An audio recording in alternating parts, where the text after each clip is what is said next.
السلام علیکم، میں ہوں تفسیر پوائنٹ سے۔ تیسرے خلیفہ راشد داماد رسول سیدنا عثمان غنی رضی اللہ تعالیٰ عنہ تھے۔ وہ بہت فیاض فطرت اور فراغ دل ہستی، کشادگی قلب تھے۔ حضرت علامہ اقبال چشم تصور میں مشاہدہ فرما رہے ہیں کہ اہل مدینہ پانی کی بوند بوند کو ترس رہے ہیں۔ میٹھے کنوؤں کے مالک و مختار فقط یہودی تھے، اور یہودیوں کا تعصب اور اسلام دشمنی معروف تھی جو آج تک چلی آ رہی ہے۔ اہل اسلام جو پہلے ہی مفروق الحال اور فاق قسم کے لوگ تھے، ان کے لیے مہنگے داموں پانی لے کر اپنی پیاس بجھانا بہت مشکل ہو گیا تھا۔ مسلمانوں پر اذیت ناک امتحان کا وقت تھا۔ رحمت للعالمین سے مسلمانوں کی یہ صبر آزما کیفیت دیکھی نہیں جاتی تھی۔ آپ صلی اللہ علیہ وآلہ وسلم ارشاد فرماتے ہیں کہ کون ہے جو رضائے خدا کے حصول کے لیے ایک میٹھے کنواں خرید کر مسلمانوں کے لیے وقف کرے گا، میں اسے بہار فردوس بری کی نوید جاں بخش عطا کرتا ہوں۔ یہ سعادت روز ازل سے ہی سیدنا عثمان غنی کے مقدر میں لکھی جا چکی تھی۔ آپ نے آقا کے ارشاد گرامی پر سر تسلیم خم کرتے ہوئے وہ کنواں خرید کر مسلمانوں کے لیے وقف کر دیا۔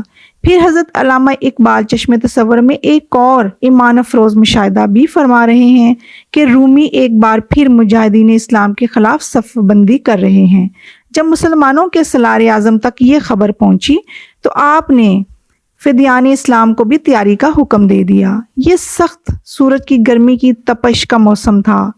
سورج کی گرمی سے اجسام اور زبانیں جھلس رہی تھیں، اور پھر عالم غربت بھی طاری تھا، مگر دشمنان اسلام کا مقابلہ کرنا بھی بہت ضروری تھا۔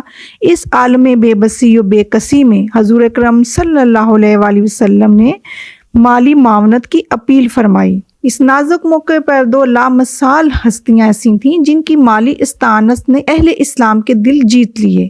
ان میں ایک سیدنا سید اکبر رضی اللہ تعالیٰ عنہ، دوسرے حضرت سیدنا عثمان ذو النورین تھے۔ حضرت عثمان غنی نے 10,000 دینار آقا دو جہاں کی جھولی مبارک میں ڈال دیے۔ حضرت حذیفہ ارشاد فرماتے ہیں کہ میں نے دیکھا کہ حضور اکرم صلی اللہ علیہ وآلہ وسلم اپنی آغوش مبارک میں پڑے ہوئے وہ 10,000 دینار الٹ پلٹ کر دیکھ رہے ہیں۔ لب مصطفیٰ پر تبسم کی ہلکی سی لکیر ہے۔ آپ مسرت کے لہجے میں ارشاد فرما رہے ہیں، اے اللہ، میں عثمان سے راضی ہوں، تو بھی اس سے راضی ہو جا۔ آپ صلی اللہ علیہ وآلہ وسلم یہ بھی ارشاد فرماتے ہیں کہ آج کے بعد کوئی عمل بھی عثمان رضی اللہ تعالیٰ عنہ کو نقصان نہیں پہنچا سکے گا۔ یہ ہے وہ حضرت عثمان غنی کا تاریخی و مثالی کردار فیاضی جس کا تذکرہ علامہ اقبال نے فرمایا ہے، اور کہا کہ موجودہ مسلمانوں نے جہاں اپنا دوسرا سرمایہ اسلاف کھو دیا ہے، وہاں اس دولت عثمانی سے بھی محروم ہو گئے ہیں جو عہد رسول اللہ میں ترویج اور فروغ اسلام کے لیے وقف ہوا کرتی تھی۔ حیدری فکر ہے نے دولت عثمانی ہے، تم کو اسلاف سے کیا نسبت روحانی ہے۔ جی ناظرین، اب ہم سورۃ بقرہ کی آیات کا ترجمہ اور تفسیر بیان کرتے ہیں۔ كما أرسلنا فيكم رسولا منكم يتلو عليكم آياتنا ويزكيكم ويعلمكم الكتاب والحكمة ويعلمكم ما لم تكونوا تعلمون فاذكروني أذكركم واشكروا لي ولا تكفرون۔ ترجمہ: جس طرح میں نے تمہارے درمیان خود تم میں سے ایک رسول بھیجا جو تمہیں میری آیات سناتا ہے، تمہاری زندگی کو سنوارتا ہے، تمہیں کتاب اور سنت کی تعلیم دیتا ہے، اور تمہیں وہ باتیں سکھاتا ہے جو تم نہ جانتے تھے، لہٰذا تم مجھے یاد رکھو، میں تمہیں یاد رکھوں گا، اور میرا شکر ادا کرو، کفران نعمت نہ کرو۔ اس آیت کے مضمون پر غور کیا جائے تو معلوم ہوتا ہے کہ اس میں انہی باتوں کو دہرایا گیا ہے جن کی دعوت اس صورت میں حضرت ابراہیم علیہ السلام نے دی تھی۔ اس وقت حضرت ابراہیم اور حضرت اسماعیل علیہ السلام خانہ کعبہ کی دیواریں اٹھا رہے تھے۔ جناب خلیل اللہ نے دعا فرمائی تھی کہ اے اللہ، میری اولاد میں سے جو اس گھر کے جوار میں رہتی ہے ایک نبی مابعوث فرما جو ان کو تیری آیات پڑھ کر سنائے، انہیں کتاب اور حکمت کی تعلیم دے اور انہیں پاک کر دے۔ یوں مسلمانوں کو یاد دہانی کرائی گئی ہے کہ ان میں رسول اللہ صلی اللہ علیہ وآلہ وسلم کا مابعوث کیا جانا اور خود ان کا بطور مسلمان پایا جانا، یہ دراصل ان کے ابا جان حضرت ابراہیم علیہ السلام کی دعا کی براہ راست قبولیت ہے۔ اس میں یہ اشارہ بھی مضر ہے کہ ان کی تحریک کوئی نئی تحریک نہیں ہے، یہ ایک قدیم تحریک ہے۔ ان کا قبلہ کوئی نیا قبلہ نہیں ہے بلکہ ان کے ابا ابراہیم کا قبلہ ہے، اور ان پر اسلام نے جو 2 کرم کیا ہے وہ وہی 2 کرم ہیں جن کا وعدہ اللہ تعالیٰ نے اپنے دوست سے کیا تھا۔ اس سے تمہیں تمہارا پرانا قبلہ دے دیا، تمہیں ایک مستقل شخصیت عطا کر دی۔ یہ تو اس کے انعامات کا ایک نمونہ ہے، وہ جو تم پر مسلسل کرتا چلا آ رہا ہے۔ سب سے پہلی نعمت یہ ہے کہ اس نے تم میں اپنا رسول تم ہی میں سے مابعوث فرمایا، جس طرح میں نے تمہارے درمیان خود تم میں سے ایک رسول بھیجا۔ اس نے تمہارے اندر رسالت قائم کر دی۔ کیا یہ تمہارے لیے کوئی کم عزت کی بات ہے؟ یہودی ایک عرصے سے آخری رسول کا انتظار کر رہے تھے۔ ان کا خیال تھا کہ وہ انہی میں سے ہوگا اور وہ اس کی قیادت میں وہ قریش پر فتح پائیں گے، لیکن اللہ تعالیٰ نے وہ ختم المرسلین تم میں سے چن لیا۔ یتلو علیکم آیاتنا، تمہیں میری آیات سناتا ہے، وہ جو پڑھ کر تمہیں سناتا ہے وہ حق ہے۔ اس فکرے میں ایک شاہانہ حوصلہ افزائی ہے۔ اللہ کا کلام رسول خدا پر نازل ہو رہا ہے، لیکن خطاب اپنے بندوں سے ہو رہا ہے۔ اس انداز کلام پر غور کیا جائے تو یہ ایک عظیم عزت افزائی معلوم ہوتی ہے۔ دل مارے خوشی کے جھوم جاتا ہے۔ کیا شان ہے ان لوگوں کی، وہ کون ہیں اور کیا ہیں؟ خداوند اقدس انتخاب کر رہا ہے، خود اپنے الفاظ میں ان سے بات ہو رہی ہے۔ کیا عظیم قدردانی ہے۔ یہ اللہ تعالیٰ کا ان پر اپنا فضل و کرم نہ کرتا تو یہ شان کہاں سے حاصل کرتے؟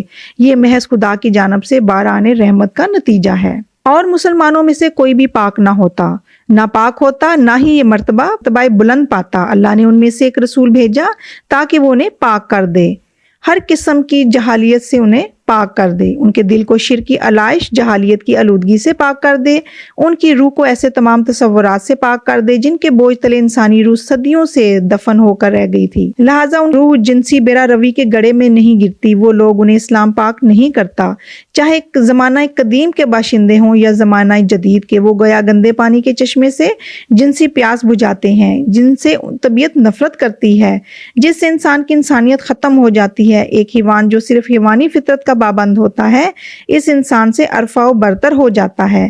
وہ لوگ جو ایمان سے محروم ہیں ان میں یہ حیوان بدرے جہاں پاک ہوتا ہے۔ اس طرح اللہ ان کے معاشرے کو لوٹ کھسوٹ اور سود و ساہوکار سے بھی پاک کر دیتا ہے۔ اجتماعی زندگی ان سے آلودہ ہو جاتی ہے، وہ ان کی زندگی کو ظلم و زیادتی سے پاک کر دیتا ہے، انہیں نظام عدل و احسان عطا کرتا ہے، اور وہ عدل و انصاف جو اسلامی نظام حیات، اسلامی نظام حکومت سے پہلے انسانیت نے نہیں دیکھا تھا۔ تمہیں کتاب و حکمت کی تعلیم دیتا ہے۔ اس سے پہلے جو فرمایا گیا وہ رسول ہی آیات پڑھ کر تمہیں سناتا ہے۔ اس سے بھی مراد یہ ہے کہ رسول تمہیں کتاب پڑھاتا ہے، لیکن یہاں تعلیم کتاب کے ساتھ تعلیم حکمت کو بھی شامل کیا گیا ہے۔ حکمت در حقیقت تعلیم کتاب کا نتیجہ ہے۔ حکمت اس مہارت کا نام ہے جس کے ذریعے انسان ہر چیز کو اس کا اصلی اور صحیح مقام دے دے، ہر بات اور ہر مسئلے کو ایک صحیح معیار پر پرکھے اور احکام و ہدایات کی صحیح غرض و غائز سمجھ سکے، اور تمہیں وہ باتیں سکھاتا ہے جو تم نہیں جانتے۔ اسلامی جماعت کی تاریخ اس پر گواہ ہے۔ یہ ایک عظیم سچائی ہے۔ اسلام نے اس جماعت کو عربی معاشرے سے چنا جس کے پاس چند متفرق معلومات کے سوا کوئی ذخیرہ علم نہ تھا، صرف وہ علم جو صحرا میں ایک قبیلے کی زندگی کے لیے ضروری تھا یا صحرا کے درمیان گھرے ہوئے چھوٹے چھوٹے شہروں کی ضروریات کے لیے کافی تھا۔ مدینہ میں مسجد نبوی جہاں قرآن کریم اور قرآن پر مبنی ارشادات رسول پڑھے اور پڑھائے جاتے تھے، امت کے لیے ایک عظیم یونیورسٹی بن گیا۔ اس یونیورسٹی سے جو لوگ فارغ ہو کر نکلے انہیں پوری انسانیت کی حکیمانہ رہنمائی کی ایسی قیادت کی جس کی نظیر پوری انسانی تاریخ میں نہیں ملتی اور نہ اس کے بعد آج تک ملے گی۔ تم مجھے یاد رکھو، میں تمہیں یاد رکھوں گا۔ یہ وہ کرم ہے جس کا صدور صرف اللہ تعالیٰ ہی سے ہو سکتا ہے، جس کے خزانوں میں کمی نہیں، جس کے خزانوں پر کوئی چوکی دار نہیں، جس کی داد و دہیش کا نہ حساب ہے نہ محاسب۔ اس کے خزانوں سے بغیر طلب اور بلا سبب ہر چیز حاصل ہوتی ہے، اس لیے نہیں کہ ضرورت مند ہے بلکہ اس لیے کہ وہ معطی ہے، وہ فیاض ہے۔ میرا شکر ادا کرو اور کفر نہ کرو۔ شکر کے بھی کئی درجے ہیں۔ پہلا یہ کہ انسان اللہ تعالیٰ کے انعامات کا اقرار کرے، پھر اس کی نافرمانی سے حیا کرے، اور آخری درجہ یہ ہے کہ انسانی مجسمہ شکر بن جائے۔ بدن کی ہر حرکت، زبان کا ہر لفظ، دل کی ہر دھڑکن، دماغ کا ہر تصور نمونہ شکر ہو۔ کفر سے روکا گیا ہے، اشارہ اس آخری مقام کی طرف ہے جس تک آخرکار ایک ناشکر گزار انسان پہنچ جاتا ہے۔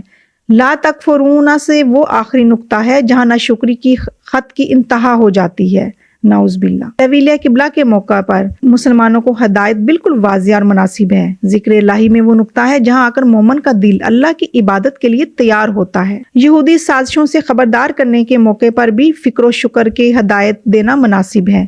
ہم کہہ آئے ہیں کہ یہودیوں کا آخری مقصد یہ تھا کہ وہ مومنین کو دوبارہ کفر میں داخل کر دیں۔